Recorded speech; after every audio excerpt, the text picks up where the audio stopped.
दोस्तों नमस्कार। स्वरचित कविता माँ। माँ,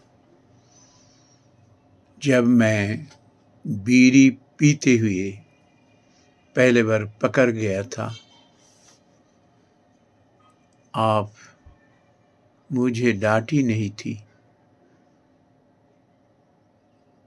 सिर्फ ऐसी बोली थी मुझे, अगर बीड़ी पीने से सुकून मिलता, बीड़ी पीना सेहत के लिए अच्छा होता तो पी, शर्म का क्या बात है। रोज बंडिल बंडिल बीड़ी पी ले। माँ, वो बातें आज भी मेरा याद है। आप जब खाना खिलाती थी, खाने के बाद पूछता था, आप खाई हैं? आप मुस्कुराती हुई जवाब में बोलती थी, क्यों नहीं, मैं तो पहले ही खा चुका हूँ। लेकिन माँ, आप भूखा रहती थी। माँ, सुबह उठ के घर का सब काम काज आप संभाल लेती थी, लेकिन कभी मुस्कुरान थक नहीं जाती थी। माँ, जब सुबह उठ के मैं काम में निकल जाता था, आप मेरा खाना तैयार करके मेरे साथ देती थी। फिर जब रात में लौटता था, आप मेरे लिए इंतजार में थी जब तक मैं नहीं लौटता। सामने बैठ के मुझे खिलाती थी माँ। मेरा याद है माँ। माँ, आज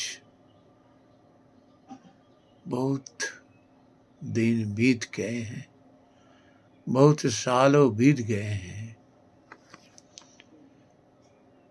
आप नहीं है,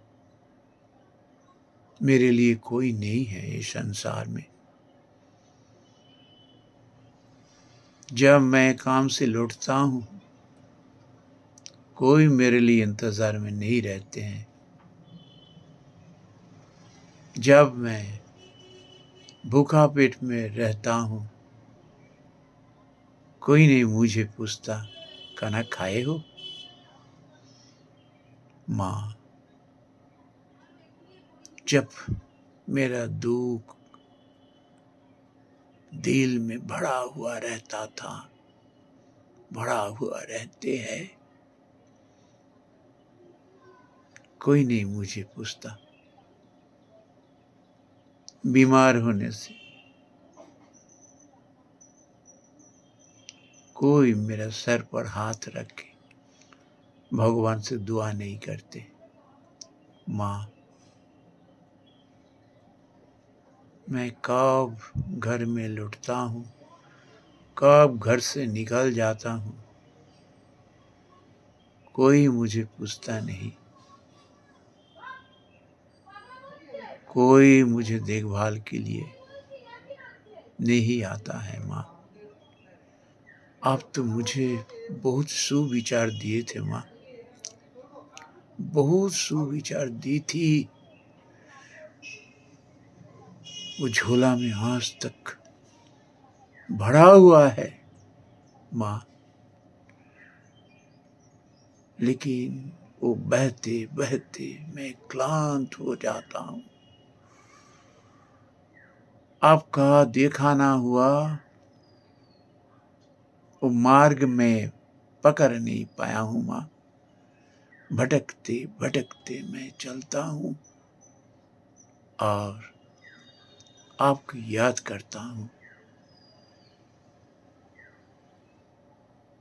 माँ, मेरा निवेदन है, आप मुझे क्षमा कर दो। आपको सुविचार को मैं पकड़ नहीं पाया।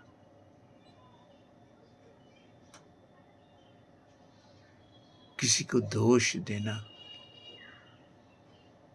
अच्छी बात नहीं, ये आप ही मुझे सिखाई थी। मैं इसलिए किसी को दोष नहीं देता हूँ माँ। सिर्फ ये अंतिम यात्रा में आप मेरा साथ में रहो, ये मेरा प्रार्थना है माँ। आप मेरा साथ में रहो। दोस्तों नमस्कार।